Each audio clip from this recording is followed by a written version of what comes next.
네, 반갑습니다. 시선 파트너즈 이세현입니다. 오늘은 오랜만에 우리 치과랑 치과 기공소 관련된 영상을 하나 올리려고 하는데요. 최근에 저희가 올해 연초에 건보 적용 임플란트가 PFM에서 우리 지르코니아까지 확대되면서 치과 관련된 이 기공 관련된 산업 기류 변화가 상당하다라는 말씀을 많이 드렸습니다. 뭐 PFM 비즈니스가 원장님들과 기공소 사이의 주력을 이룰 때는 아무래도 치과에서는 기공소의 외주 제작을 의뢰하는 경우가 많았습니다. 그런데 이제 지르코니아 임플란트가 건보 적용을 받게 되면서 이 지르코니아의 특성상 캐드캠 밀링 시스템으로 생산이 가능한 PFM에 비해서 훨씬 더 치과에서 직영으로 기공을 해보고 싶은 수요가 생기는 특성이 좀 있죠. 지르코니아라는 이 신소재의 특성과 디지털 시스템을 도입하고 갖출 수 있는 이제 치과들 입장에서는 자체적으로 기공 관련 비즈니스를 해보고 싶다라는 수요가 올해 2월달 이제 의료보험 관련된 임플란트 개정이 있고 나서 상당히 많은 치과 기공소 비즈니스의 변화가 좀 생겼습니다. 더군다나 이제 올해 9월 달에 또 우리 새로운 정부 들어오고 나서 123대 국정과제라고 하면서 국민 의료비 부담을 좀 절감해 보자라는 이제 국정과제가 발표되면서 그 일환으로 이제 의료보험 적용 연령을 이제 65세에서 60세로 낮추고 2개에서 4개까지 임플란트 적용 개수를 늘리고 이제 무치아 환자까지도 의료보험 적용을 받게 하자라고 이제 정책이 공약이 발표되고 그런 기류로 정책 움직임들이 있으면서 논의되면서 치과 입장에서나 기공소 입장에서나 굉장히 좀 다양한 기공 비즈니스의 변화가 생기는 것 같습니다. 그래서 오늘 영상에서는 이 기공 비즈니스를 별도의 사업자로 해보고 싶다라는 문의가 혹은 기공소 입장에서는 단순히 국내 환자 치료용 기공물 제조업 이외에 다양한 비즈니스 방식을 한번 시도해보고 싶습니다라고 하는 문의들이 상당히 좀 늘고 있는데 이 관련된 이야기들을 오늘 한번 나눠보려고 합니다. 저희가 PPT를 새로 만들 수도 있는데 그냥 저희 벤처를 부탁해 블로그에 제가 오늘 기재한 글을 보면서 그냥 이야기를 나누려고 합니다. 그래서 기본적으로 우리가 기공 비즈니스를 다루려고 할 때 반드시 체크해야 되는 내용 중에 하나는 부가가치세입니다. 저희가 이제 강의를 하거나 개별적으로 원장님들, 기공소 소장님들과 상담을 하게 될 자리가 있으면 늘 이야기하는 것 중에 하나가 이 기공에 대한 과세 이슈입니다. 뭐 치과의 경우를 놓고 보면 진료 과목이 의료보험 적용되는 치료 목적 치료라고 하면 진료라고 하면 당연히 의료보험 적용이 되죠. 건보공단 적용을 받습니다. 그런 경우는 이제 우리 면세 매출이라고 하죠. 하지만 의료보험 적용이 되지 않는, 받지 못하는 혹은 어떤 미용 목적이나 심미성을 중심으로 하는 진료 과목들은 의료보험 적용이 되지 않는 일반과세 매출이다라는 부가가치세법상 일반과세 매출이다라고 말씀드렸습니다. 그래서 과거에 치과가 면세 사업자가 많았는데 지금은 일반과세와 면세를 겸용하는 사업자가 많죠.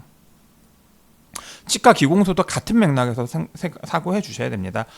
치과 기공소도 원칙은 우리 소득세법상 원천징수 대상의 의료기사의 용역업입니다. 그런 경우에 면세죠. 그래서 원칙은 인건비에 대해서는 3.3% 원천징수하고 재료대금에 대해서는 이렇게 일반과세로 징수하도록 원래는 되어 있는데 통상 그렇게 안 하죠. 그냥 재료대와 기공물 제작 용역비를 다 묶어서 그냥 기공료로 해서 면세로 한 번에 청구하는 게 사실은 기공 산업의 관행입니다. 그렇게 대부분 보편화돼 있고 그렇게들 거래하는데 크게 그러니까 원칙과 다르게 그렇게 한다고 해서 크게 문제 삼는 경우가 없습니다. 근데 사실 이거는 과거에는 기공소가 병원과 마찬가지로 서비스 보건업이었거든요. 그래서 부가가치세법상 면세 용역이라는 게 직관적으로 이해가 됐었는데요. 아마 제 기억에 2010년 전후로 해서 기공소들도 이제 제조업으로 업종업태를 탈바꿈하면서 제조업은 제품을 생산하는 거잖아요. 그러다 보니까 면세 용역은 아니에요. 그럼 이제 면세 제품이냐 이런 걸 한번 따져봐야 되는데 사실은 산업 규모가 크지도 않고 워낙 기공소들이 대부분 다 영세 자영업자의 규모이다 보니까 과세관청에서도 거기에 대해서 막 엄격한 기준을 요구한다거나 검증을 뭐 이렇게 요구하는 경우가 많지 않아서 그냥 관행적으로 예전에 서비스 보건업일 때와 동일하게 그냥 면세 용역처럼 취급되고 있고 계산서를 끊고 거래하는 것 또한 대부분 그렇게 진행되고 있습니다. 그래서 부가가치세법상 보면 면세가 되는 재화나 용역 항목에 제26조 부가가치세법 제26조에 의료보건 용역은 면세다라고 되어 있어요. 의료보건 용역이라고 되어 있고요. 그다음에 부가가치세법 시행령 제35조 면세하는 의료보건 용역의 범위에 3항에 보시면 의료기사 등에 관한 법률에 따른 임산병리사, 방사선사, 물리치료사, 치료사, 치과기공사 또는 위생사가 제공하는 용역이라고 되어 있어서 사실은 용역이기 때문에 면세인 겁니다. 그런데 어쨌든 현실에서는 원칙과 다르게 그냥 제조업인데도 제품을 납품하는 구조가 이미 산업이 바뀌었음에도 불구하고 그냥 통상 면세로 취급을 하고 있습니다. 그러다 보니까 원장님들이 혹은 기공소에서 기공을 응용한 비즈니스를 하거나 기공 관련된 사업자를 별도로 냈을 때 이걸 일반과세 사업자로 등록을 하고 부가세 이슈가 생겨서 부가세로 인한 체납 혹은 압류 이슈들이 생기는 경우들이 최근에 굉장히 많이 저희가 보고 있습니다. 이게 부가세에 대한 이해가 부족해서 그렇죠. 말씀드렸던 것처럼 이제 의료보험이 임플란트 적용 대상 개수가 확대될 거라는 기류에 덴티스트리가 디지털 덴티스트리가 대중화되면서 디지털 작업으로 기공물을 제조해서 공급하는 게 시스템화되면서 사실은 이 보철에 관련된 기공에 관련된 비즈니스도 굉장히 다양화되고 있다라고 말씀드립니다. 당연히 국내 환자 치료 목적으로 치과에 납품하는 기공물 제조는 의료기사법상 개인사업자 형태의 치과 기공 소사업자로 해야 되고요. 당연히 의료기사법상 지자체 보건소에 개설 등록하게 되어 있습니다. 이제 문제는 최근에 많이 늘고 있는 임플란트 회사들의 서지컬 가이드라든가 혹은 다른 병과에 납품하는 예를 들면 성형외과나 정형외과에 납품하는 기공물들이라거나 혹은 별도 이제 제품으로 기공물을 만들어서 우리 교정기라든가 마우스피스라든가 혹은 코골이 장치 이런 것들을 개발해서 제품으로 소비자 직거래하시는 분들도 상당히 다양화되어 있죠. 또 수출 목적으로 아예 기공물을 한국에 납품하지 않고 해외에 수출할 목적의 기공물을 제작하시는 분들도 많이 늘고 있는데 사실은 그 경우수에 따라서 인허가를 받아야 될 수도 있고 면세보다는 일반 과세로 처리하는 게 합리적일 수도 있다라는 말씀을 좀 드립니다. 특히 저희가 최근에 이제 상담하다 보니까 수출 목적의 기공 특화 비즈니스를 하고 싶어 하시는 분들이 굉장히 많습니다.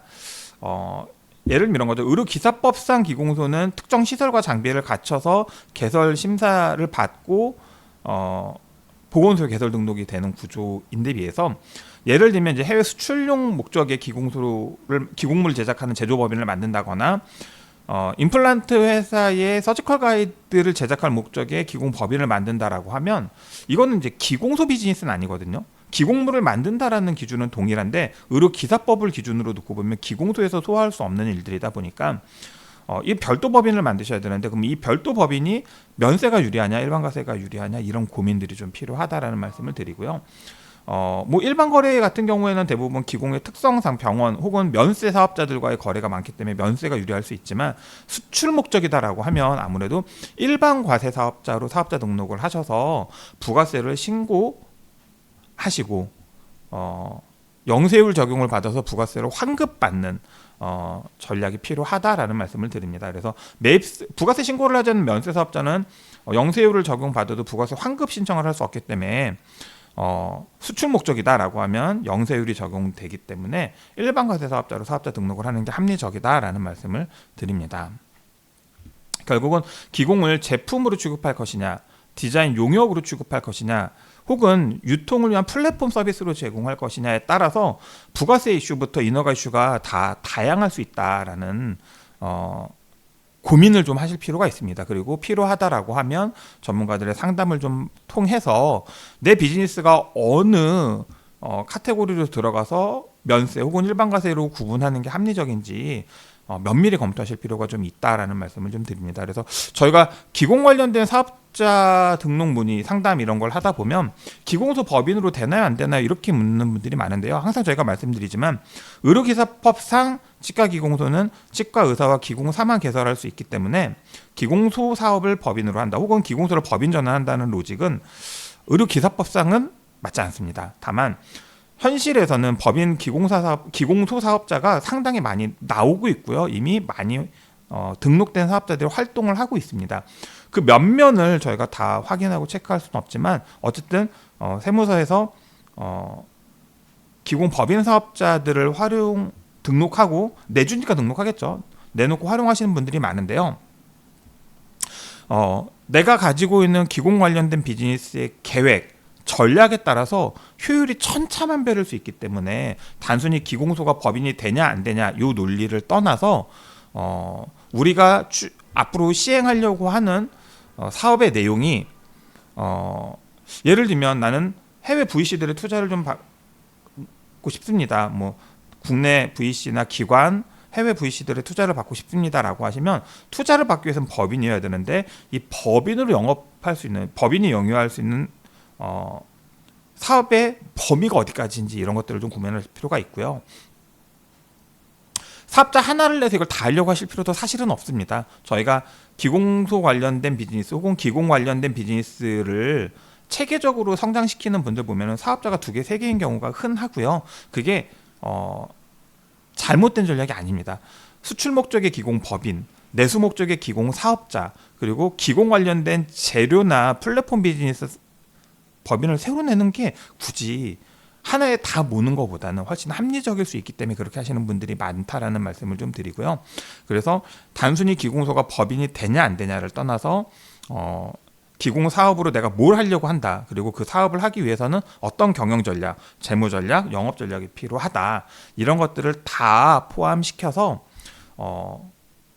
사업의 업종 업태 개인 법인을 정하시는 게 합리적이다라는 말씀을 드리고요. 그렇게 사업자 등록을 할 때 특히 병원 같은 경우는 병원이 서비스 보건업이고 전문직 종사자들만 하는 사업이다 보니까 창업감면, 뭐 세제 지원 이런 거 하나도 못 받고 사업을 하셨죠. 근데 만약에 내가 기공 관련된 제조, IT, 도소매 사업자를 낸다라고 하면 그 사업자들은 중소기업으로서 굉장히 다양한 세제 혜택, 정책 지원, 정책 자금들을 누릴 수 있습니다. 그런 것들을 활용할 수 있다라고 하면 경영이 훨씬 더 풍성해지고 효율 개선에 큰 보탬이 될 수도 있기 때문에 그런 내용들까지 다 검토하셔서 사업자 등록을 하시는 게 합리적이고 사업 계획에 맞게 사업자의 매출이라든가 스펙 관리를 해주시는 게 합리적이다라는 말씀을 드리고요. 최근에도 이제 연말 되니까 절세 관련해서 원장님들 정말 많이 문의 주시고 기공소에서 많이 문의 주시는 게 조특법 제16조를 활용한 벤처투자 소득공제 이슈입니다. 이 조특법 16조 벤처기업에 투자하면 소득공제를 받는다라는 기준으로 고소득자들이 회피할 수 없는 높은 사업소득에서 발생하는 세금을 합리적으로 체계적으로 계획적으로 줄일 수 있기 때문에 저희도 원장님들이나 기공소에 이 벤처투자 소득공제를 활용할 수 있는 구조를 만들어서 적극적으로 활용해 보자라고 권하고 있습니다. 치과 혹은 치과기공소에서 치과기공 비즈니스를 위한 사업자 등록을 하고 싶습니다라고 하면 무턱대고 사업자 등록을 하는 것보다는 기공소가 법인으로 되냐 안 되냐에 국한하기보다는 내가 앞으로 영위하려는 사업의 방향과 내용을 감안해서 사업 계획과 전략들에게 최적화되어 있는 사업자와 스펙을 구성하시고 그 사업자들이 누릴 수 있는 다양한 정책 지원, 세제 혜택들까지 접목한다라고 하면 같은 비즈니스를 하더라도 효율이 굉장히 개선되지 않을까라는 생각이 좀 들고요. 관련된 치과나 치과기공소 상담은 시선파트너즈가 아주 잘 하는 영역입니다. 시선파트너즈의 많은 상담 경험과 컨설팅 역량을 의사결정에 좀 투영하시면 훨씬 더 좋은 결과를 도출할 수 있지 않을까라는 생각이 들어서 오늘 영상은 이렇게 마치도록 하고요.